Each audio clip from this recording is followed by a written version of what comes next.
একটা প্রাইভেট ইয়টে ধনী স্বামী স্ত্রী আর কয়েকজন বন্ধু মিলে ছুটি কাটাতে যায়, কিন্তু এক দুর্ঘটনায় পাল্টে যায় সবকিছু। আগুন, ঝড় আর এক ভয়ঙ্কর দ্বীপে বেঁচে থাকার এক কঠিন লড়াই। এদিকে স্বামীর চোখের সামনে স্ত্রী ধীরে ধীরে কাছে টেনে নিচ্ছে এক চাকরকে। অহংকার, হিংসা আর বেঁচে থাকার তীব্র ক্ষুধার মধ্যে কে আসলে শেষ পর্যন্ত টিকে থাকবে আর কে হারাবে সবকিছু। এই গল্পটা সাধারণ কোনো প্রেমদ্বন্দ্ব নয়, এটা বাঁচা আর ভাঙার গল্প। তো চলুন শুরু করা যাক। গল্পের শুরুতেই আমরা জেনিফার নামে এক সুন্দরী মহিলাকে দেখি, যে তার স্বামী জ্যাক এবং কিছু বন্ধুদের সঙ্গে নিয়ে ছুটি কাটাতে এসেছে। জ্যাক খুবই ধনী ছিল এবং তার টাকার ভীষণ অহংকার ছিল। জ্যাক একটি ইয়ট ভাড়া করে, যেখানে এই লোকগুলোর সঙ্গে ইয়টের ক্যাপ্টেন, তার স্ত্রী এবং তাদের এক কর্মীও ছিল, যার নাম ছিল ম্যানুয়েল। ম্যানুয়েল ইয়টে উঠতেই যাচ্ছিল, কিন্তু তার আগে তার গার্লফ্রেন্ড সেখানে তাকে দেখতে আসে। সে প্রেগনেন্ট ছিল, কিন্তু ম্যানুয়েল সন্তানের দায়িত্ব নিতে অস্বীকার করে। এটা শুনে তার গার্লফ্রেন্ড তাকে চর মারে এবং তার উপরে চিৎকার করতে শুরু করে দেয়। তখন ম্যানুয়েলও রেগে গিয়ে তাকে থাপ্পড় মারে, আর যার পর তার গার্লফ্রেন্ড সেখান থেকে চলে যায়। এদিকে এই পুরো ঘটনাটা জ্যাক ছাড়াও বাকি সবাই দেখছিল। এরপর তারা যাত্রা শুরু করে দেয়। রাতে ইয়টের ভেতর জ্যাক ম্যানুয়েলকে খোঁচা মেরে বলে যে তার গার্লফ্রেন্ড তাকে চর মেরেছে। আসলে জ্যাক ম্যানুয়েলকে একদমই পছন্দ করতো না। সে ম্যানুয়েলকে ছোট লোক বলে মনে করত এবং তার সাথে চাকরের মতো আচরণ করত। এখানে জ্যাক বারবার ম্যানুয়েলকে ড্রিঙ্কস আনতে বলে, যা ম্যানুয়েলের একদমই পছন্দ ছিল না। এরপর জ্যাক আর জেনিফার তাদের কেবিনে আসে এবং একসাথে ঘনিষ্ঠ হতে শুরু করে। ঠিক তখনই ম্যানুয়েলও তাদের আওয়াজ শুনতে পায়, কারণ তার ঘর ছিল তাদের একদম পাশেই। দেখা যায় হঠাৎ করেই ম্যানুয়েলের নাক থেকে রক্ত পড়তে শুরু করে, কারণ ম্যানুয়েলের গার্লফ্রেন্ড তার উপরে প্রতিশোধ নিতে কালো জাদু শুরু করেছিল। দেখা যায় সে একটি পুতুল নিয়ে তার উপরে কোনো রিচুয়াল করছিল এবং যেভাবে সে পুতুলটিকে আঘাত করছিল ঠিক সেভাবেই ম্যানুয়েলও ব্যথা অনুভব করছিল। এর পরের দিন জ্যাক ম্যানুয়েলকে বিয়ার আনতে বলে, কিন্তু বিয়ার আনতে আনতে ম্যানুয়েলের একটু দেরি হয়ে যায়। আর তখন জ্যাক ক্যাপ্টেনের কাছে গিয়ে ম্যানুয়েলের বিরুদ্ধে অভিযোগ করতে থাকে। এরপর ক্যাপ্টেন এসে ম্যানুয়েলকে তার কাজ ঠিকঠাক ভাবে করতে বলে এবং জ্যাকের সঙ্গেও ভদ্রভাবে কথা বলতে বলে, কিন্তু ম্যানুয়েল বলে যে এতে তার কোনো দোষ নেই। জ্যাক শুধু শুধু তার সঙ্গে ঝামেলা করতে চায়। এই কথায় ক্যাপ্টেন আর ম্যানুয়েলের মধ্যে তর্ক শুরু হয়ে যায় এবং রেগে গিয়ে ম্যানুয়েল তার কাজ ছেড়ে দেয়। এরপর যাওয়ার সময় সে জ্বলন্ত চুল্লির উপরে ভুল করে তার তোয়ালেটি ফেলে দিয়ে যায়। ওদিকে কিচেনে তখন কেউই ছিল না। কিছু সময় পর সবাই দেখতে পায় যে পুরো ইয়টে আগুন লেগে গেছে। ক্যাপ্টেন আগুন নেভানোর অনেক চেষ্টা করে, কিন্তু তাতে কোনো লাভই হয় না। তাই তারা ইয়ট ছেড়ে লাইফ বোটে উঠে যায়। কিন্তু রাতে সেখানে এক বিশাল ঝড় আসে, যা তাদের সম্পূর্ণ জীবনকে একেবারে পাল্টে দেয় এবং সবাই একে অপরের থেকে আলাদা হয়ে যায়। অন্যদিকে জেনিফার কোনোভাবে সকাল পর্যন্ত সাগরের তীরে পৌঁছে যায়। এই নির্জন দ্বীপে জেনিফার একদম একা ছিল, কিন্তু কিছুক্ষণ পরে সে পানিতে ক্যাপ্টেনের দেহ দেখতে পায়। সে তাকে জাগানোর অনেক চেষ্টা করে, কিন্তু তখনই ম্যানুয়েলও সেখানে উপস্থিত হয় এবং সেও ক্যাপ্টেনকে জাগানোর অনেক চেষ্টা করে, কিন্তু ক্যাপ্টেন ততক্ষণে মারা গিয়েছিল। এটা দেখে জেনিফার কেঁদে ফেলে। এরপর ম্যানুয়েল ক্যাপ্টেনের দেহ দাফন করে দেয়। আমরা দেখি এই দ্বীপে ওদের দুজন ছাড়া আর কেউই ছিল না। এরপর জেনিফার জিজ্ঞেস করে, তুমি বাকিদের দেখেছো? সে বলে, না, আসলে এরা কেউই জানতো না যে এরা এখন কোথায় আছে আর কবে নাগাদ তারা এখান থেকে বেরোতে পারবে। এরপর দুজনই খোলা আকাশের নিচে রাত কাটায়, কিন্তু বৃষ্টির কারণে তারা ঠান্ডায় কাঁপছিল, যার কারণে কোনোভাবেই তাদের ঘুম আসে না। পরের দিন সকালে যখন তারা ঘুম থেকে ওঠে, তখন দুজন মিলে কিছু কাঠ আর পাতা দিয়ে একটা ঝুপড়ির মতো বানায়, যাতে তাদের ঘুমোতে কোনো অসুবিধাই হয় না। এরপর ম্যানুয়েল খাওয়ার জন্য সাগর থেকে মাছ ধরে আনে, আর যেটা খেতে খেতে তার সঙ্গে তারা নারকেলের পানিও পান করে। তাদের কাছে এখানে আগুন জ্বালানোর মতো কিছুই ছিল না, যেটা দেখে তাদের মনে হয় যে এভাবে চলতে থাকলে তাদের খুবই কষ্ট হবে। এরপর জেনিফার আর ম্যানুয়েল সাঁতার কাটতে সমুদ্রে নামে, যাতে করে তারা একটু ভালো অনুভব করতে পারে। তখনই জেনিফার তাকে জিজ্ঞেস করে, তুমি তোমার গার্লফ্রেন্ডকে থাপ্পড় মারলে কেন? তখন ম্যানুয়েল বলে, সে চেয়েছিল আমি তাকে বিয়ে করি, কিন্তু আমি তা করতে চাইনি, কারণ আমি জানি না ওই বাচ্চাটি আমার না অন্য কারো। এটা শুনে জেনিফার তাকে খারাপ কথা বলতে শুরু করে, আর তখন ম্যানুয়েল তাকে বলে, তুমিও তোমার স্বামীর মতোই অহংকারী আর স্বার্থপর। এটা শুনে রাগ করে জেনিফার সেখান থেকে চলে যায়। কিন্তু পরের দিন সকালেই ম্যানুয়েল যখন তার নিজের ভুল বুঝতে পারে, তখন সে জেনিফারের কাছে সে ক্ষমা চায়, আর জেনিফারও তাকে ক্ষমা করে দেয় এবং তারা খুব ভালো বন্ধু হয়ে যায়। এরপর যখন ম্যানুয়েল মাছ ধরতে যায়, তখন সে দেখে সেখানে কোনো মাছই ছিল না। তাই সে মাছ ধরতে আরেকটি পাথরের কাছে চলে যায়, যেখানে সৌভাগ্যক্রমে তারা একটি মাছ পায়। তারপর যখন ম্যানুয়েল পানির বাইরে আসে, তখন সে দেখে জ্যাক সমুদ্রের ধারে অচেতন অবস্থায় পড়ে আছে। তাই সে তাকে তুলে নিয়ে ঝুপড়িতে চলে আসে। ওদিকে জ্যাককে দেখে জেনিফারও অনেক খুশি হয়ে যায় এবং তার যত্ন নিতে শুরু করে। জ্যাক তখন ম্যানুয়েলকে ধন্যবাদ জানায়, কারণ ম্যানুয়েলের জন্য সে আজ বেঁচে আছে। আর তারপর জ্যাক ঘুমিয়ে পড়ে। এর কিছুক্ষণ পর জ্যাক যখন ঘুম থেকে উঠে, তখন সে দেখে জেনিফার আর ম্যানুয়েল পানিতে একসাথে আছে আর তারা একসাথে মাছ ধরছিল। তখন জ্যাকের মনে ম্যানুয়েলকে নিয়ে সন্দেহ জন্মায়। সে ভাবে ম্যানুয়েল তার স্ত্রীকে ফুসলানোর চেষ্টা করছে, আর তার মনে হয় এই দুইজনের মধ্যে কোনো সম্পর্ক নিশ্চয়ই চলছে। এরপর জ্যাক এই ব্যাপারে জেনিফারকেও জিজ্ঞেস করে যে তাদের ভিতরে কোনো কিছু চলছে কিনা, কিন্তু জেনিফার জানিয়ে দেয় যে তাদের মধ্যে এমন কিছুই নেই। ওদিকে জ্যাকের কাছে একটা লাইটার ছিল, আর যেটার সাহায্যে তারা আগুন জ্বালায় এবং মাছ রান্না করে খায়। এরপর যখন ম্যানুয়েল আবার মাছ ধরতে যায়, তখন জ্যাক জেনিফারকে বলে যে ম্যানুয়েল ইচ্ছে করে ইয়টে আগুন লাগিয়েছিল, কিন্তু জেনিফার তার কথায় বিশ্বাস করে না। তখন জ্যাক তাকে বলে, তুমি ম্যানুয়েলের সঙ্গে গিয়ে মাছ ধরো। এরপর তারা দুজন সমুদ্রে চলে যায়, আর কিছুক্ষণ পরে যখন তারা মাছ ধরে ফিরে আসে, তখন তারা দেখে জ্যাক একটা ছোট্ট ঝুপড়ি বানিয়ে ফেলেছে, আর যেটাতে ম্যানুয়েল ম্যানুয়েল থাকবে আর সে নিজে জেনিফারের সঙ্গে বড় ঝুপড়িতে থাকবে। এটা দেখে জ্যাকের উপরে ম্যানুয়েলের খুব রাগ হয়, কিন্তু সে কিছুই বলে না। এদিকে জেনিফারও জ্যাককে বলেছে ওর এমনটা করা উচিত হয়নি, কিন্তু জেনিফার আর ম্যানুয়েলকে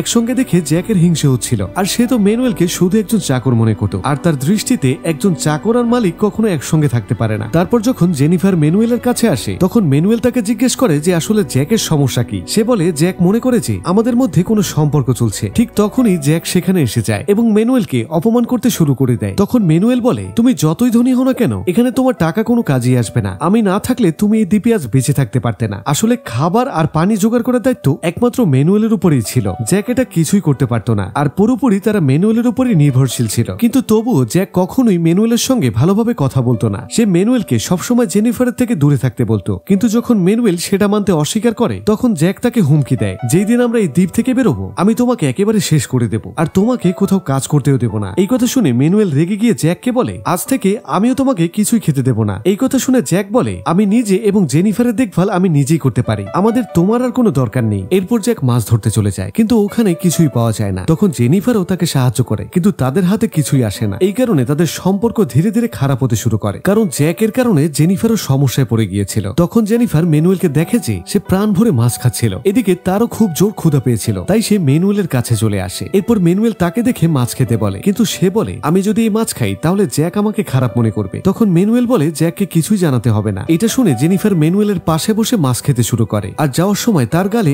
আলতো করে একটা চুমু খেয়ে যায়। এর কিছুক্ষণ পর জ্যাক জেনিফারের কাছে আসে, আর তার হাতে ছোট ছোট কিছু মাছ ছিল, কিন্তু ম্যানুয়েল সেগুলো দেখে বলে যে এগুলো বিষাক্ত। ঠিক তখনই জ্যাক জেনিফারের কাছেও কিছু মাছ দেখে ফেলে, আর তার বুঝতে বাকি থাকে না যে এগুলো আসলে ম্যানুয়েলের ধরা মাছ। এই কথা জেনে সে প্রচন্ড রেগে যায়, কিন্তু তখনই জেনিফার বলে আমি জ্যাকের কাছ থেকে এই মাছগুলো চুরি করেছিলাম। কিন্তু তবুও জ্যাক রেগেই ছিল। জ্যাকের ভালো লাগেনি যে জেনিফার তার মাছ চুরি করেছে, তাই সে আরো বেশি করে মাছ ধরার চেষ্টা করতে থাকে। এরপর যখন জ্যাক জেনিফারের সঙ্গে ছিল সে দেখে ম্যানুয়েল আগুন জ্বালিয়েছে। এটা দেখে সে ভীষণ রেগে ম্যানুয়েলের উপরে ঝাঁপিয়ে পড়ে, কারণ তার মনে হয়েছিল যে ম্যানুয়েল তার লাইটে দিয়ে আগুন জ্বালিয়েছে। এরপর এই দুজনের মধ্যে মারামারি শুরু হয়ে যায়, আর জেনিফার তখন তাদেরকে থামানোর চেষ্টা করে। পরের দিন যখন ম্যানুয়েল ঘুমাচ্ছিল ঠিক তখনই জ্যাক চুপি চুপি তার গগল চুরি করে নেয় এবং সে মাছ ধরতে চলে যায়। তারপর ম্যানুয়েল যখন ঘুম থেকে ওঠে তখন সে বুঝতে পারে যে জ্যাক তার গগলস নিয়ে গেছে। এরপর সে জ্যাককে মারার জন্য সাগরের দিকে চলে যায়, কিন্তু জেনিফার তাকে থামানোর চেষ্টা করে, কিন্তু ম্যানুয়েল থামার মতো ছিল না। সে জেনিফারকে পানিতে ফেলে দেয় এবং রাগের মাথায় তার সঙ্গে জোর করে সম্পর্ক করার চেষ্টা করে, কিন্তু জেনিফার তাকে সেটা করতে বাধা দিতে থাকে। কিন্তু যখন সে থামছিল না তখন জেনিফারও তাকে আর কোনো বাধা দেয় না। এরপর তাদের মধ্যে একটা শারীরিক সম্পর্ক হয়ে যায়। পরে জেনিফার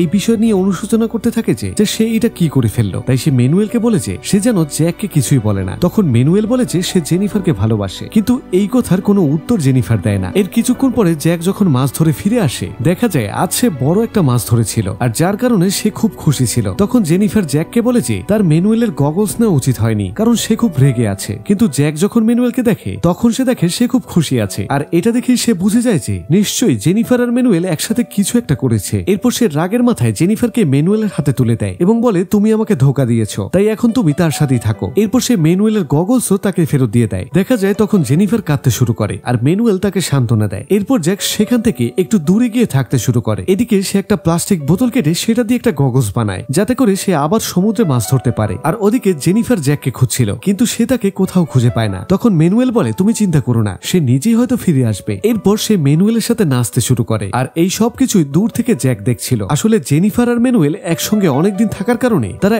একে অপরকে ভালোবাসতে শুরু করছিল, এমনকি তারা একে অপরের প্রেমে পড়ে গিয়েছিল। এবং এখন জেনিফারও তার স্বামীর উপরে অনেকটাই বিরক্ত হয়ে পড়েছিল, তাই সে যে কোনোভাবেই হোক ম্যানুয়েলের সঙ্গেই থাকতে চেয়েছিল। তারপর একদিন জ্যাক যখন মাছ ধরছিল তখন সে সমুদ্রের নিচে একটা নৌকা খুঁজে পায়। এরপর সে সেটিকে কিনারায় টেনে নিয়ে আসে, যা দেখে ম্যানুয়েল আর জেনিফারও তার কাছে চলে আসে, আর তারা সেই বোটটা ঠিক করতে তাকে সাহায্য করতে চায়, কিন্তু সে তা মানা করে দেয়। সে বলে আমি এই বোটটা ঠিক করে একলাই এখান থেকে চলে যাব, আর তোমরা দুজন এই আইল্যান্ডেই থেকো আর একসঙ্গে হানিমুন করো। এরপর জ্যাক তৎক্ষণাৎ বোটটা ঠিক করার কাজে লেগে যায় এবং কয়েক ঘন্টার মধ্যেই সে সেটাকে মেরামত করে ফেলে। পরে জেনিফার তার কাছে আসে, আর তখন জ্যাক তাকে বলে যে আগামীকাল সে বোট নিয়ে এখান থেকে চলে যাবে। তারপর রাতে জেনিফার ম্যানুয়েলকে সবকিছু জানিয়ে দেয় যে জ্যাক কাল সকালে বোট নিয়ে চলে যাবে, তাই তার আগে আমাদেরকে পালিয়ে যেতে হবে। তার পরের দিন যখন জ্যাক মাছ ধরতে যায় তখন ম্যানুয়েল জেনিফারকে বলে এটাই হলো উপযুক্ত সময়। এরপর তারা দুজনে সেই বোট নিয়ে রওনা হয়ে যায়, আর যখন পর্যন্ত জ্যাক সবকিছু বুঝতে পারে ততক্ষণে তারা অনেক দূর পর্যন্ত চলে গিয়েছিল। কিন্তু তখনই জ্যাক রেগে যাওয়ার বদলে এটা দেখে খুব খুশি হয়ে যায়। ওদিকে জেনিফার আর ম্যানুয়েল দেখে যে তাদের বোটে একটা ছোট্ট ফুটা আছে,